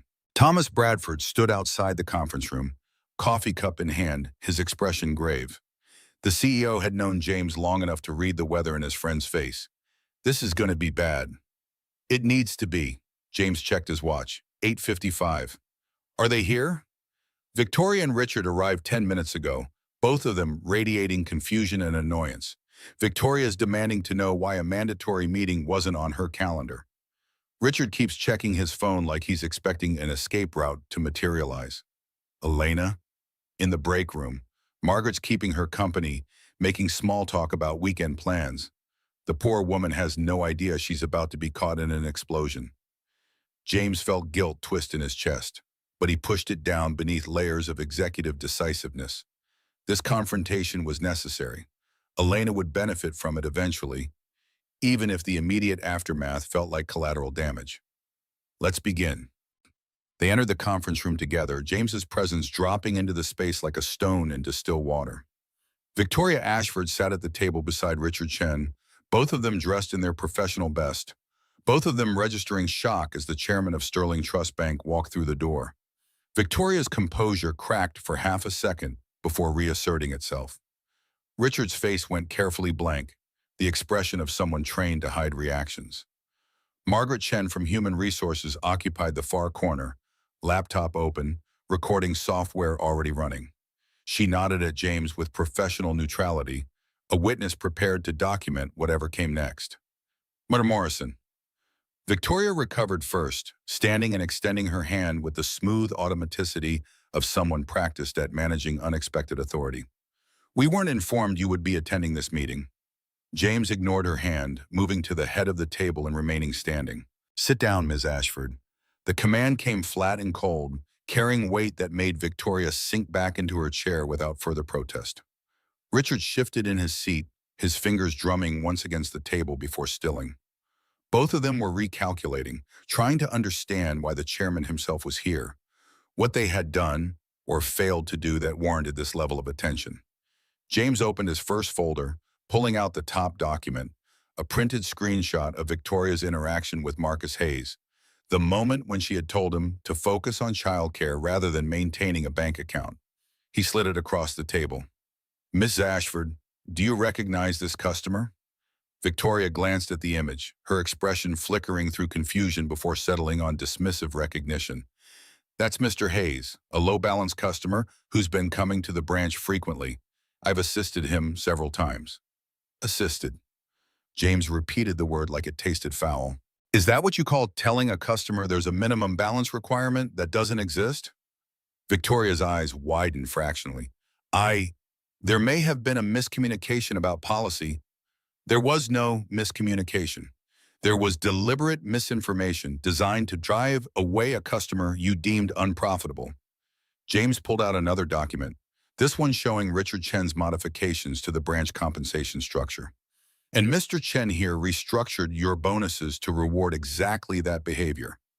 Drive away the poor, cultivate the wealthy, maximize profit per customer regardless of the human cost. Richard leaned forward, his voice calm but carrying an edge of steel. Sir, with all respect, those compensation changes were approved by the board. I made recommendations based on industry best practices. Industry best practices that violate every principle this company was founded on. Sterling Trust Bank exists to serve everyone, Mr. Chen, not just those who can maintain six-figure balances. The bank exists to be profitable, Mr. Morrison. Sentiment doesn't pay shareholder dividends. The mask had dropped. Richard Chen was showing his true face now, the mercenary beneath the corporate polish. James felt his anger crystallize into something colder and more focused. You're fired, both of you, effective immediately. Victoria shot to her feet, her composure shattering completely. You can't do that. I've brought in $8 million in profit. My performance reviews are flawless. Your performance reviews were written by Mr. Chen, who was simultaneously dating you and embezzling from client accounts. Both documents are now suspect. James pulled out the embezzlement evidence, laying it on the table like a prosecutor displaying murder weapons. 12 high net worth accounts showing irregular transfers to a Delaware LLC owned by Mr. Chen's wife. $2.3 million over 18 months. I can have the FBI here within the hour, or you can resign quietly and face only civil penalties. Richard's face had gone pale, his careful composure cracking to reveal the trapped animal beneath. Those transfers were investment reallocations. Perfectly legal portfolio management. Without client authorization or documentation? Try again. Thomas Bradford stepped forward, placing termination paperwork on the table in front of both Victoria and Richard. Sign these. You have 5 minutes. Your personal effects will be shipped to you. Building security is waiting outside to escort you from the premises. Victoria's hands shook as she stared at the papers. This is insane. You're destroying my career over helping low-income customers understand their limitations? I'm destroying your career because you forgot that those customers are human beings. James leaned forward, his voice dropping to something quiet and lethal. My mother was once that poor woman you couldn't be bothered to treat with basic dignity. She died believing banks existed to humiliate people like her. I built this company to prove her wrong, and you turned it back into exactly what I swore it would never become. The words fell into silence, heavy as concrete. Victoria's gaze flickered between James and the termination papers, calculation visible in her eyes. Fighting would mean exposure, publicity, the detailed documentation of her cruelty entered into public record. Signing meant quiet exit, the ability to spin her departure as pursuing other opportunities. She picked up the pen with shaking fingers and signed. Richard took longer, his jaw clenched with barely suppressed fury. But he signed too, because the alternative was criminal prosecution and prison time. They stood together, two people who had corrupted James's company from within, now stripped of power and authority in future. Security will escort you out through the back entrance. You're not to contact any Sterling Trust Bank employees or customers. Violation of this requirement will result in immediate legal action. Thomas gestured toward the door. Goodbye. Victoria walked out with her spine straight and her head high, performing dignity she no longer possessed. Richard followed with murder in his eyes, the look of someone who would spend years nursing grievance and plotting revenge. The door closed behind them with the finality of guillotines. James exhaled slowly, feeling the adrenaline of confrontation drain away and leave something like exhaustion in its wake. The first phase was complete.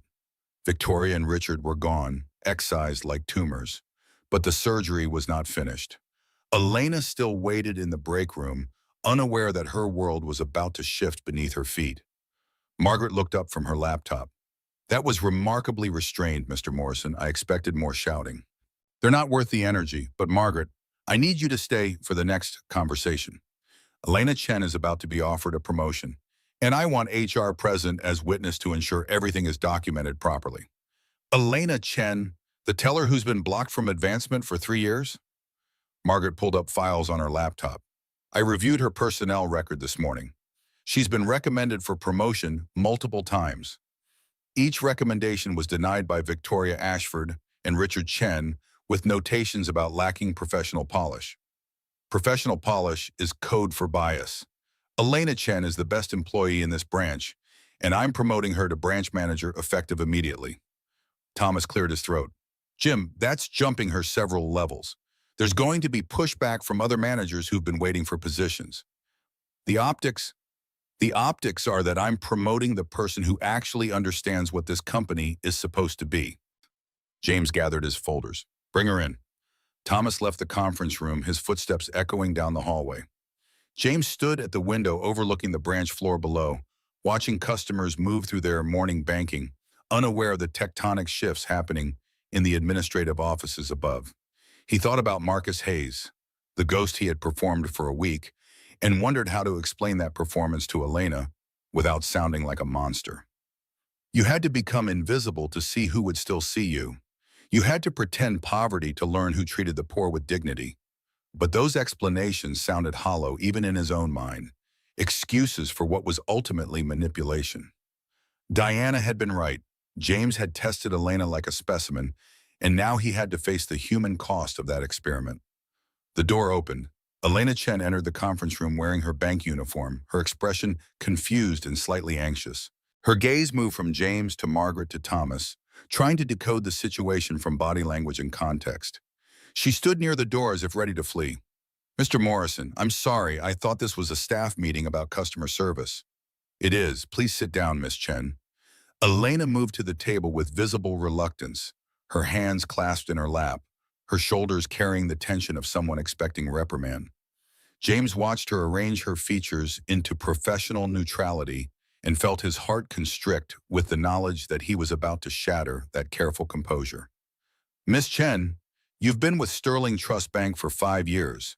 Your customer satisfaction ratings are consistently the highest in your branch. You've been recommended for promotion 3 times. Each recommendation was blocked by Victoria Ashford and Richard Chen. Do you know why?" Elena's eyes widened slightly. No, sir. I was told I needed to develop more professional polish.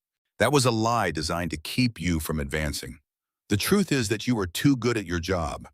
You helped customers avoid fees, educated them about financial literacy, treated low-income clients with the same respect as wealthy ones. That behavior was unprofitable according to the metrics Richard Chen implemented.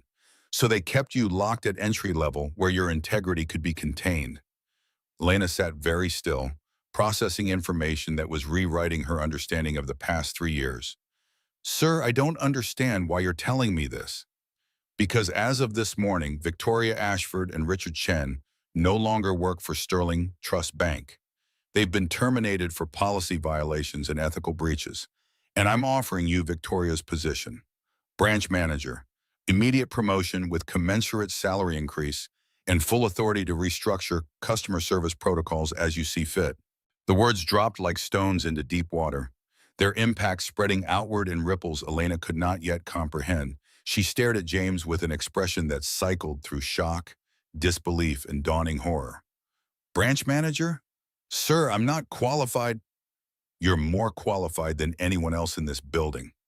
I've spent the past week watching you work. I know exactly what you're capable of." Elena's brow furrowed, confusion sharpening into something else. "Watching me work, sir, I don't understand." And here it was, the moment of revelation, the point where Marcus Hayes had to die so James Morrison could live, and Elena Chen would learn that the man she had shown kindness to was a fiction designed to test her. James opened his second folder and pulled out Marcus Hayes's driver's license, laying it on the table between them. "This is me. For the past week, I've been coming to your branch disguised as Marcus Hayes, a poor single father with a struggling bank account and a young daughter. I needed to see how this branch treated customers in genuine financial hardship. I needed evidence of the discrimination that 47 complaints had alleged, but no one could prove." Elena picked up the license with trembling fingers, her face draining of color as she studied the photograph. Recognition crashed over her features like a wave. The resemblance was obvious once you knew to look for it, but context had blinded her to the truth. Marcus Hayes, the struggling father, and James Morrison, the chairman, inhabited such different worlds that her brain had never connected them. "You lied to me." Her voice came out barely above a whisper. "Everything was a lie." "Not everything. Isabella is real, my niece. The situations were real. The problems Marcus Hayes faced were authentic to what millions of people experience daily. Only the identity was false. You tested me." Elena set the license down like it burned her fingers. "You came into my workplace pretending to be poor so you could, what? See if I'd treat you badly? See if I'd fail your secret examination? I came to find out why this branch had 47 complaints in 3 months. I needed to see the discrimination firsthand, not filtered through management reports. I needed evidence that would stand up to legal scrutiny. You needed to see if I would be kind to a poor man because you wanted to make sure I deserved promotion." Elena's voice was rising now, shock transmuting into anger. "Did it occur to you that I was kind to Marcus Hayes because that's who I am? That I don't need the chairman of the company testing my humanity like it's something that requires verification?" Margaret cleared her throat softly. "Miss Chen, perhaps we should—" "No." Elena stood abruptly, her chair scraping against floor. "You want me to be branch manager? To take Victoria's position after you orchestrated her termination based on a week of playing dress-up in thrift store clothes? What happens when I make a decision you disagree with? Will you disguise yourself as a homeless person to test if I'm still sufficiently compassionate? Will you send actors to see if I maintain your standards? James felt the words land like physical blows, each one accurate and deserved. Elena, I understand you're upset, but upset? I showed you kindness when I thought you were struggling. I gave you advice, helped your daughter open a savings account, treated you with respect because I thought you needed it. And the entire time you were evaluating me like I was applying for a job I didn't even know existed. Elena's hands were shaking. How am I supposed to trust anything about this promotion? How do I know it's real and not just another test? Because you earned it. Everything I observed was genuine competence and integrity. The promotion is recognition of your value, not compensation for what? For passing your test? For being nice to poor people when the chairman was watching? Elena moved toward the door. I need to think about this. I can't be here right now. Elena, wait. She was gone, the door closing behind her with finality that echoed in the conference room's silence. James stood frozen, watching the space where she had been, his carefully planned revelation having imploded in ways he had not anticipated. He had expected surprise, confusion, perhaps some anger. But the depth of betrayal in Elena's eyes had been devastating. The recognition that someone she had trusted, even in the limited context of teller and customer, had been performing a role while she had been authentic. Thomas broke the silence first. That went well. Shut up, Tom. I'm just noting that Diana predicted exactly this reaction, and you proceeded anyway because you thought you could logic your way through emotional consequences. Margaret closed her laptop. Mr. Morrison, for what it's worth, the promotion offer remains valid regardless of Miss Chen's immediate response. She'll need time to process. Give her space. James nodded mutely, still staring at the closed door. Give her space. Sound advice that felt impossible to follow. He wanted to chase after Elena, to explain more fully, to somehow make her understand that the deception had been necessary and the recognition of her value was real. But Diana's earlier warning echoed in his memory. Elena had shown kindness to Marcus Hayes freely, without expectation of reward or recognition. James had tested that kindness like it was currency requiring authentication. The betrayal was not just about the lie, but about the fundamental imbalance of power it represented. I need to talk to her. Jim, don't. Thomas moved to block the door. Let her process. If you chase her now, you'll only make it worse. She needs space to decide if she can trust you again. If she can trust me again, she never trusted me in the first place. She trusted Marcus Hayes, who doesn't exist. Then give her time to meet James Morrison, the real one, not the chairman testing employees, but the man who built this company on principles she actually shares. Thomas's expression softened. You're not wrong about her deserving promotion. You're wrong about thinking your methodology doesn't matter. Intent doesn't erase impact, Jim. The words settled like weights in James's chest. He had spent a week congratulating himself on clever investigation, on discovering both corruption and integrity through strategic deception. But he had never fully considered how that deception would feel from Elena's perspective, how the revelation would transform her memories of helping Marcus Hayes from acts of service into performances she had given for an audience of one. The chairman, watching, judging, measuring her worthiness for advancement. I'll give her today. Tomorrow, I'll try to explain properly.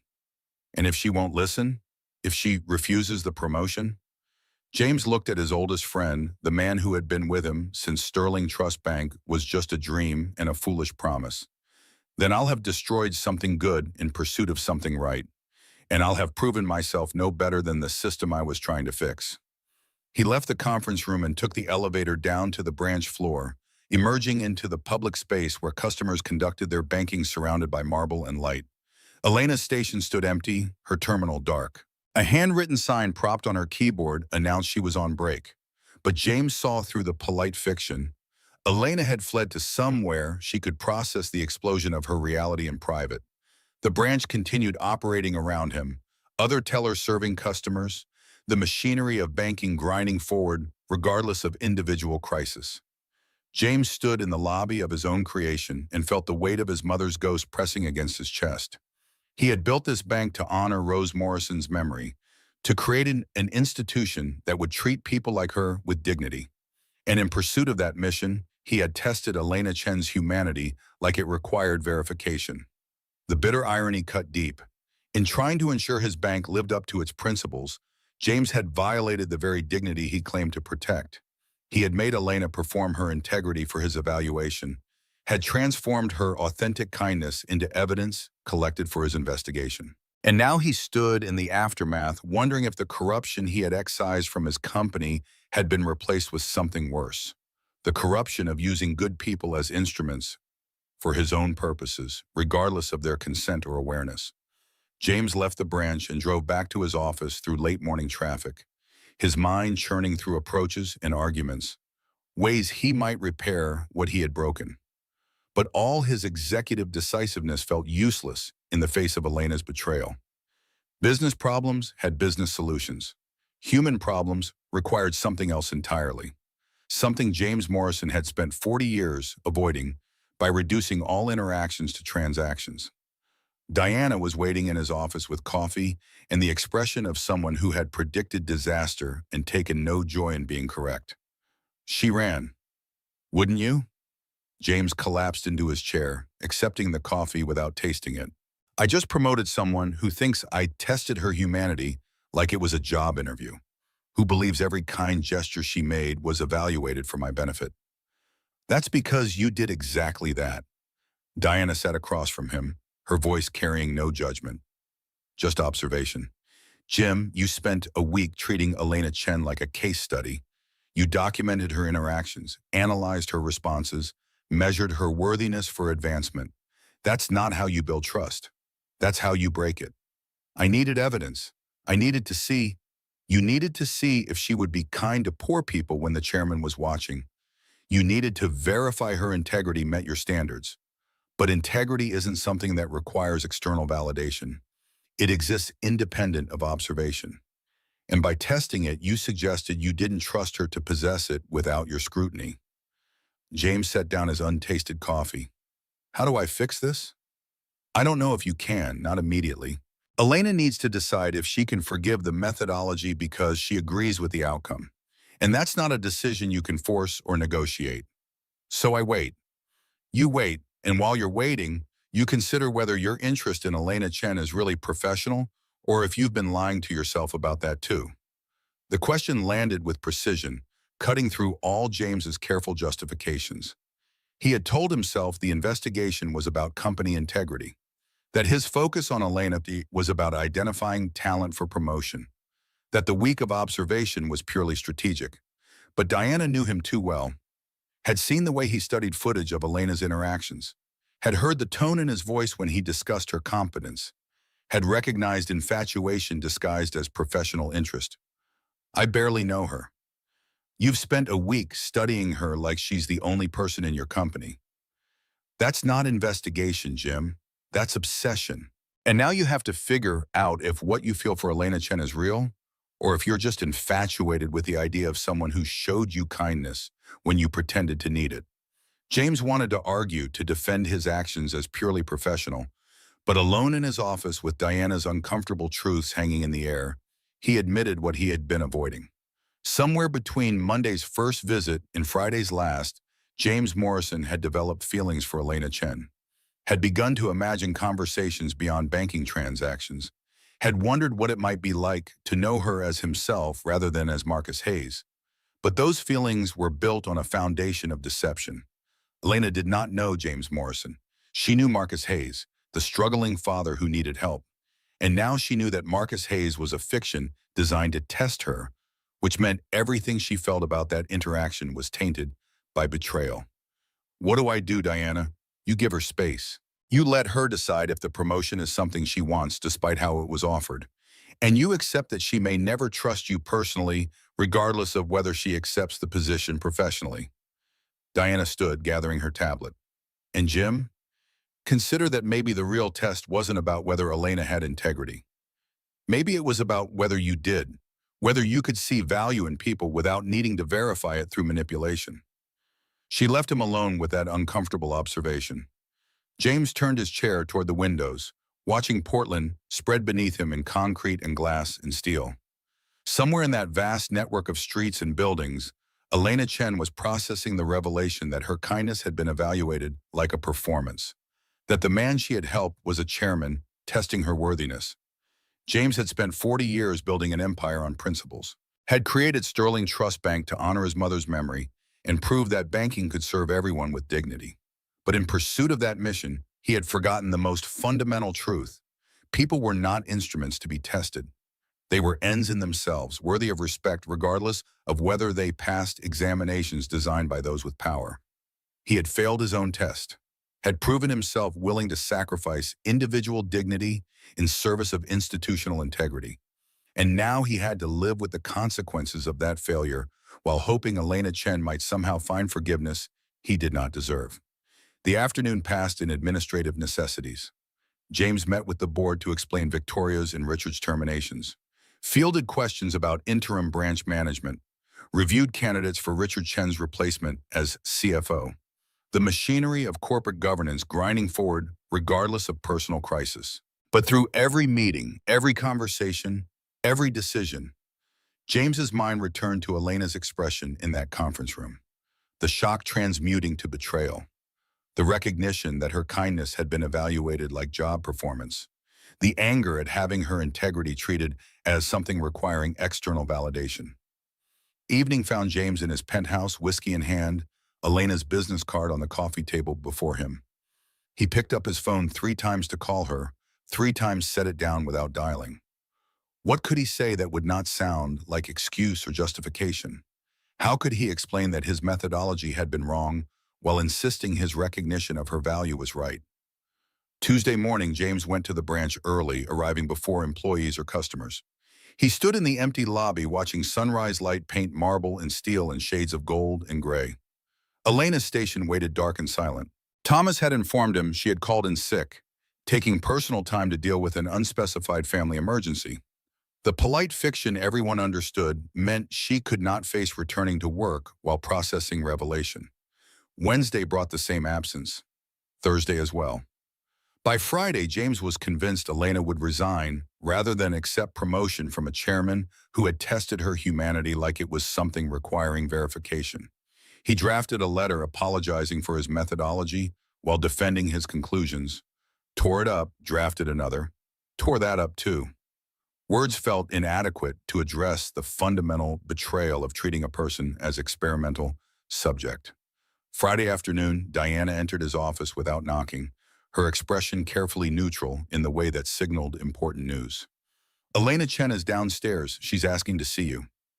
James felt his heart lurch against his ribs. Did she say why? Only that she's made a decision about the promotion offer. Jim, don't push. Let her speak. Whatever she's decided, respect it.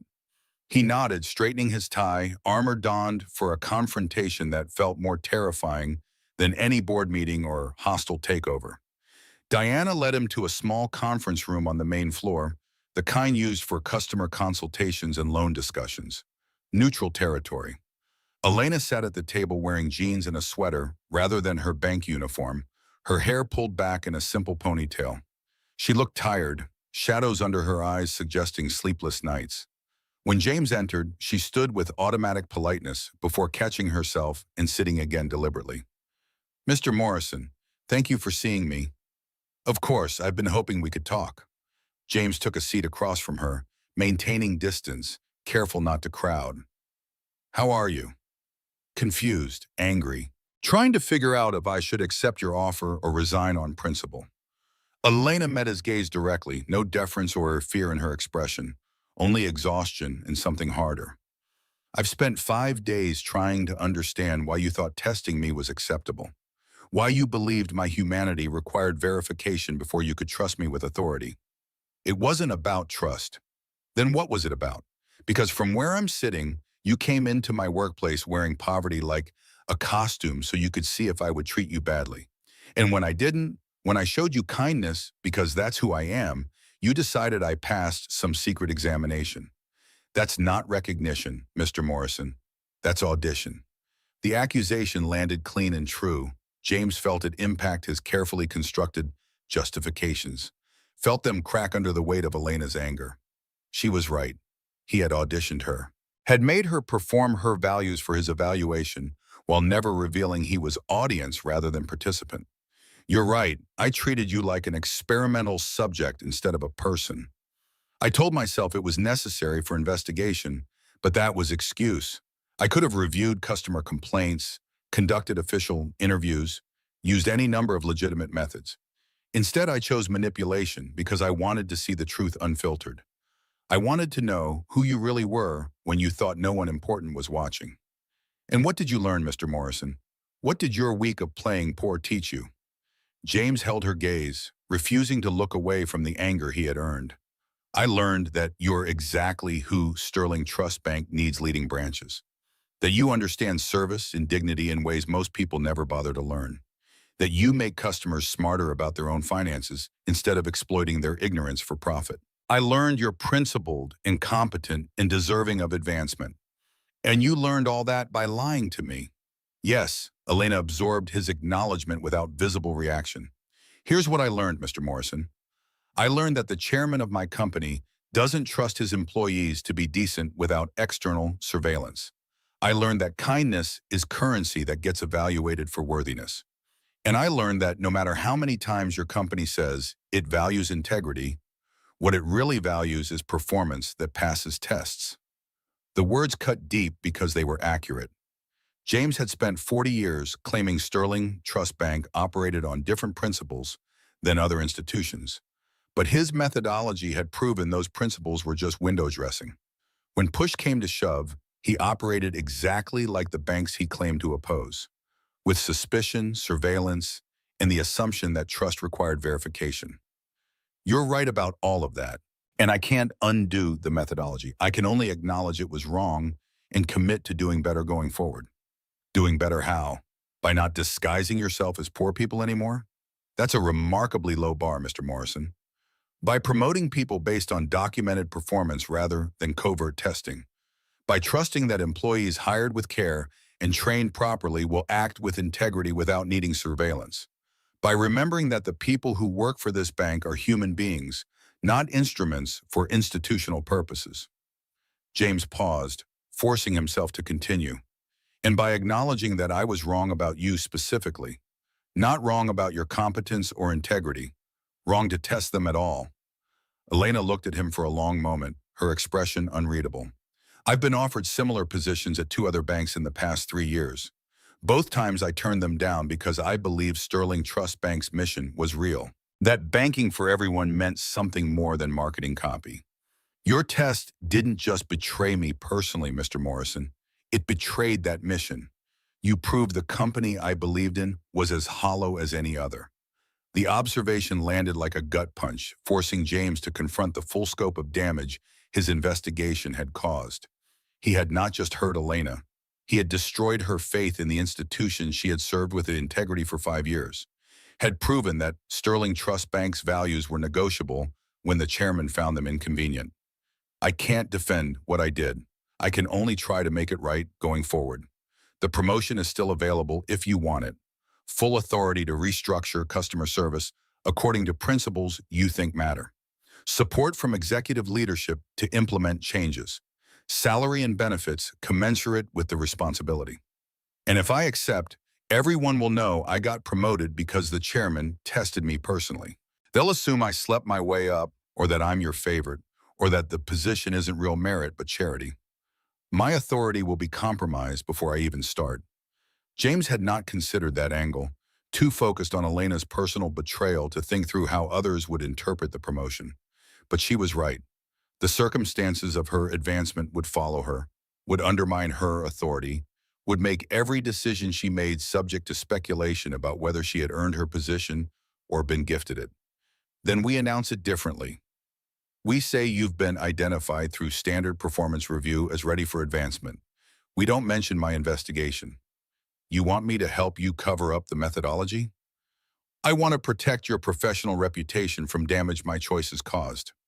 Elena stood, pacing to the window, her back to James. My father is 70 years old with Parkinson's disease. I'm his only caregiver. The salary increase from this promotion would let me hire professional help, would give him better quality of life in his remaining years. I need this position, Mr. Morrison. I need the money and the authority and the opportunity to do work that matters. Then take it. But I don't want to take it from you. I don't want my advancement to be tainted by your manipulation. I don't want to spend the rest of my career wondering if I earned anything or if I'm just the teller who passed the chairman's secret test. Elena turned back to face him, her expression carrying pain that transcended professional grievance. You made me doubt myself, Mr. Morrison. Made me question whether my kindness to Marcus Hayes was authentic or performance. Whether I would have treated him the same way if I'd known you were watching. That's the real damage. Not the deception itself, but what it did to my confidence in my own integrity. James felt the words pierce something deep in his chest, understanding finally catching up to impact. He had thought the betrayal was about the lie, but the real injury was existential. Elena now questioned her own motivations, wondered if her values were genuine or constructed for external validation. James had not just tested her integrity, he had poisoned her relationship with it. I'm sorry. The words felt inadequate, meaningless against the scope of harm. I can't undo what I did. I can only tell you that everything I observed was real. Your kindness to Marcus Hayes came from who you are, not from any awareness of surveillance. You treated me with dignity because that's your nature, not because anyone was watching. The test was mine, Elena. The failure was mine. Don't let my methodology make you doubt what I saw clearly. You're exactly who you appear to be, and that person is extraordinary. Elena studied him with eyes that saw past the chairman to something else. Do you know why I helped Marcus Hayes? Why I went out of my way to explain policies and offer advice and treat him like he mattered? Because you're a good person. Because my father was Marcus Hayes once, came to this country with broken English and $50, worked 3 jobs to give me opportunities he never had. And when he tried to open his first bank account, a teller laughed at him, told him maybe he should learn English before trying to manage money. My father came home and cried, and I was 7 years old watching him break. Elena's voice wavered but held steady. I became a banker so I could be the person my father needed that day, so no one else would feel the way he felt. Your mother taught you that same lesson, Mr. Morrison, which means you should have understood, without testing me, why I treated Marcus Hayes with dignity. The parallel landed with devastating clarity. James and Elena had both been shaped by witnessing humiliation of people they loved, had both built careers around ensuring that humiliation never repeated. They shared the same foundational experience, the same driving mission, which made James's choice to test Elena's integrity even more unforgivable. He had tested someone who understood his pain because she carried the same wound. I should have trusted you, should have recognized a kindred spirit instead of treating you like you needed to prove yourself. James stood, moving to the window beside Elena, but maintaining careful distance. I can't change what I did, can only commit to being better, to trusting people who share our values instead of requiring they prove them through trials. And if I accept the promotion, what happens when I make decisions you disagree with? Will you trust me then, or will you second-guess everything because you never really knew me, only Marcus Hayes' interaction with a teller? I'll trust you. And if I fail to trust you, call me on it. Remind me that trust isn't something I get to withhold and grant based on performance. It's something I owe people who share this mission. Elena turned to face him fully, her expression still guarded but something softening in her eyes. I need 48 hours. I need to talk to my father. Think about whether I can accept this position despite how it was offered. And Mr. Morrison? If I do accept, it's not because I forgive your methodology. It's because the work matters more than my pride. Don't mistake necessity for absolution. I wouldn't dream of it. Elena walked toward the door, pausing with her hand on the handle. One more thing. If I take this position, you and I need to figure out how to work together professionally despite what you did. That means boundaries, clear expectations, no more surveillance or testing. I'm not Marcus Hayes, and you're not the chairman playing dress-up. We're 2 people trying to honor promises we made because of pain we witnessed. Can you do that? James met her gaze and found himself answering with more honesty than he had intended. I'll try. But Elena, I need you to know something. When I was Marcus Hayes, the kindness you showed me mattered. Not professionally, personally. You treated me like I was human when you thought I was nobody. That recognition touched something I'd forgotten existed. So while the investigation methodology was wrong, the person I met through it was real. And I'd like to know that person better, if you'll allow it, not as chairman and employee, as people who understand each other's foundations. Elena's expression flickered through surprise, wariness, and something else James could not name. Are you asking to be friends, Mr. Morrison? Or is this another test disguised as personal interest? I'm saying I saw something rare in you, and I'd like to explore whether that recognition can exist outside the professional context. But only if you're willing, only if my deception hasn't permanently destroyed the possibility of trust between us. She considered him with the same careful attention she had given Marcus Hayes's financial problems, weighing risks and possibilities. 48 hours, Mr. Morrison. I'll give you an answer about the promotion. Whether there can be anything else between us beyond professional necessity, that's going to take longer to determine. Trust isn't rebuilt in a week. I understand. Elena left the conference room, and James stood alone watching Portland's Friday afternoon traffic crawl past the windows. 48 hours, 2 days to wait, while Elena decided if the work mattered more than the wound. 2 days to consider whether James Morrison had destroyed something precious in pursuit of something right, or whether redemption might still be possible through honesty and commitment to change. He returned to his office and found Diana waiting with the expression of someone ready to hear confession. James collapsed into his chair and told her everything. Elena's anger, her pain, her question about whether the promotion could exist independent of the testing that discovered it. Diana listened without interruption, and when he finished, she asked the question that mattered. Do you love her? James felt the question land in his chest and could not answer immediately. Did he love Elena Chen? Or was he infatuated with the idea of someone who had shown him kindness when he pretended to need it?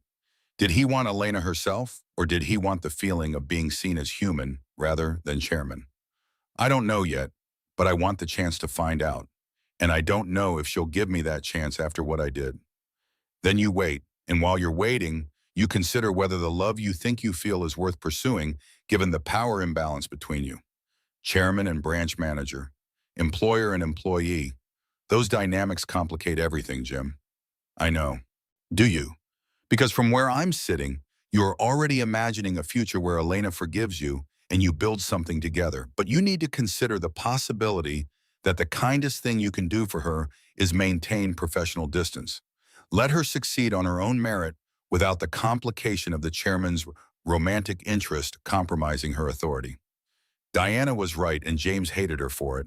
The most ethical choice might be to promote Elena and then stay away, let her build her career without the shadow of his attention.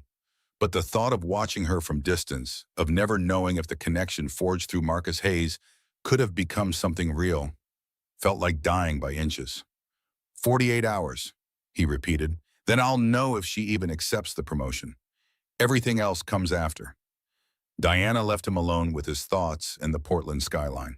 James sat in the gathering darkness and tried to imagine a future where Elena Chen forgave his methodology enough to work with him, where trust could be rebuilt through time and consistent behavior, where the recognition between them could grow into something more than chairman and employee.